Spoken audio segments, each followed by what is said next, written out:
And in my yearbook, it says in the 10-year, where do you see yourself in 10 years? Yeah. And I said, in a penthouse in New York City. And maybe I'll have that too, but I'll probably be based here. Like, LA just has been really good to me. I tried getting jobs in New York, I kept getting work here. And it became a really easy lifestyle.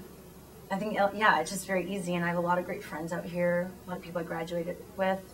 From Montreal? From Emerson College in Boston. Emerson, we have a program out here, so a lot of people graduate here. Okay. Yeah. So what kind of men do you find attractive? I don't have a type, honestly. If you see all my boyfriends, one was a Canadian. I'm a long-term relationship gal. Sure. Yes. I've had like the fun comedian. My last boyfriend, if they see this, they're gonna be like, what are you saying about me? But I don't really have a type. Honestly, I'm attracted to kind of things that are off-center about people. What do all your boyfriends have in common? I guess they're brunettes. I've never done a blonde. Never had a blonde boyfriend. Any other qualities? They're all very into what they do. They're very passionate and they're smart, and they're not typical. Like, they're not the typical guys that are out and about and like cheating on their girlfriends. Or I think they're not. But literally, like, I have a pretty good instinct with people, and they have to put up with me because I'm just very into what I do, and I complain a lot and whine. I'm very neurotic. And so, after work, I'll be like, oh my God, I did this shoot today, and like, I'm not sure if I did that okay. And they'll be like, shut up. But they're also very passionate about what they do, and they're smart about it, and they're usually at the top of their fields in some way. And so that's what really, I'm very attracted to people, I guess. Somewhat alpha males, but they're not too alpha male-y. But they're good at what they do. They're nice. They talk to their moms because that's important. They're clean. I think, they dress well. Like, I'm not too into the metro thing. It kind of freaks me out. And even Brad Pitt, all right, guys celebrity guys that I'm attracted to, I thought Jude Law was hot until he got really famous. Jude Law. Oh, Jude Law. I thought he was really, but then he got, started cheating and that bothers wasn't turned on by that. Sam Rockwell, I think, is really cute. Do you know Sam Rockwell? Yeah, he's an actor, right? He's an actor. But I'm not like the typical, the Brad Pitts of the world, like that. I think he's really hot, but I don't know if I'm not too attracted to people that so many people are attracted to be honest. It's like those guys that are off-center, a bit odd. Actually, why don't we go? I wonder if we could see my friend here, if she's on, and you could ask her, what I think. Because my friends always make fun of me because they're like, of course you'd like him. Because it's always the weirdos, to be honest.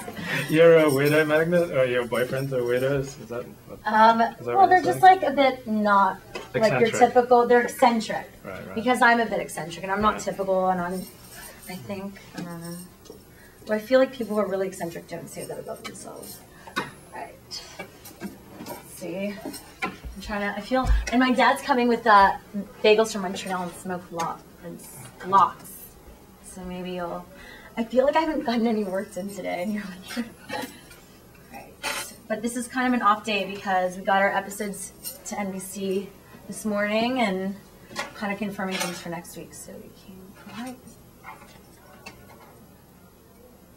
Let's see if that works.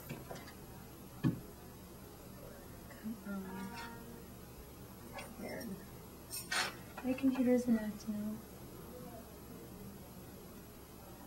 Let's see. It's okay. You can... I wanted to do it. It's fine. So how would your closest friends describe you? I thought I wanted to tell you. Or get Allison, maybe. Allison! Come here. Allison! Come here. Oh, she's on the phone. Sorry, God, this is like what I do in my office. How would they describe me? I think quirky, fun, bubbly, hyper. Like, sometimes people need to tell me to breathe, to be honest. You talk rapidly?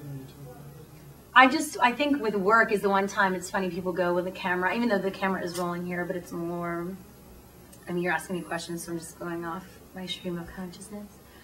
But when the cameras roll, if we have like a script or a structure, people are like, somehow you become like calm and normal and more composed. and I'm kind of a bit everywhere because I think it's because I have that production quality to me, and I'm not just here as a host. I'm writing, I'm like trying to get us press, I'm trying to do it all, that I've a lot more things in my mind. So I'm a multitasker. But yeah, that's also what scares my friends in my car because I'm like on my BlackBerry driving. I'm one of those. But supposedly in LA, you're not gonna be able to do that soon. So maybe that will stop me from multitasking in my car. Do you want to have children? Yeah. Will you be a good mother? I do, even though it sounds, the reality, like thinking about that right now, I can't even imagine it. But I feel like that's our job, being alive, is to procreate. That's why I'll have children, for procreation. I think I will because I'm a good multitasker. Yeah. That's exactly.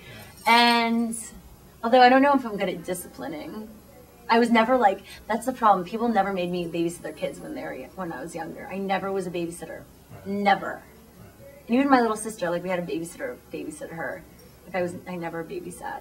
So I don't know if that's a sign. So do you think you could be faithful to one man for 40 years? I hope so. You get bored? Well, that's why it's like hopefully when that comes. You get bored easily? It's more that I love trying new things, and even though I love structure and like being stable and being in control in a way, but I love, going out, trying new things, meeting new people. So definitely I would need someone to do that with me. But not too extreme. Like there's some people that are just like need to be the rebel or like always trying, being so adventurous. And I think that's great, but like I don't need to be testing my life every single day. But it's about, every day living to the fullest in your capacity that you can that day. And just enjoying life. And so, yeah, definitely, I do get bored easily, and someone needs to keep up with me. But I'm not that crazy, like psychotic. I'm pretty balanced. I just, like, if there's a restaurant opening, I want to go. I like talking to, even though if I'm with someone or attached, I like going out with people, even if it's a guy. Even if it's a guy? Yeah, but just because you're attached doesn't mean you can't, like, meet up with other guys, as long as they know that it's just as friends. How do you spend your spare time aside from the predictable ways? Predictable? What's the predictable? Watching TV, going to movies, no, I don't really actually watch. Shopping, I can't, even though I wish we just got these offices, so hopefully we're gonna get a TV. Honestly, my spare time, I love like counting after work. I'm obsessed with like happy hour or going out to eat, meeting friends. On the weekends, I go hiking. I go to Runyon a lot, or somewhere where I could just, open air and run or jog or feel like I got somewhat of a workout. Working out is important. Reading, I try to read, but it doesn't work all the time. I would like to, travel more, but unfortunately I don't really get to do that as often. But I think because I'm so social and I love keeping in touch with everyone, a lot of my spare time is spent like meeting with people and keeping in touch with them. Coffee, drinks, dinner, as much as I can. That's a lot of my spare time. On the weekends, I sometimes veg out, literally, because I'll literally just be at home watching movies and like not even talking to anyone, or not. Sometimes I'll go for a date without answering my phone. It's very weird. Or like I'll want to be alone. One of those days you just want to veg out, and I go through those once in a while. I'll just watch random movies on like TBS that I never thought I would watch. Allison, all right, come here. He's saying, how would people describe you? How would people describe Shira? Oh, goodness. Why do you say that? This is Allison. This is my, the coordinator. Yeah, she never gets my title right. Production coordinator. And Shira is a ball of energy. She's incredibly vivacious and outgoing. And neurotic. And neurotic. Question mark. Yeah. No question mark. Yeah, she's very neurotic. No question. She's very involved with her work. Mm-hmm. She's very go. She never stops. Someone's doing this is my supervising producer, Marnie. He's doing an interview for his site. So that's it. That's Shira in a nutshell. Yay! As our boss. Marnie, do you need me? Do you have a best side? No. No. That's the thing. I wish I was more aware. Sometimes I do. I just like show up like, no, I didn't even like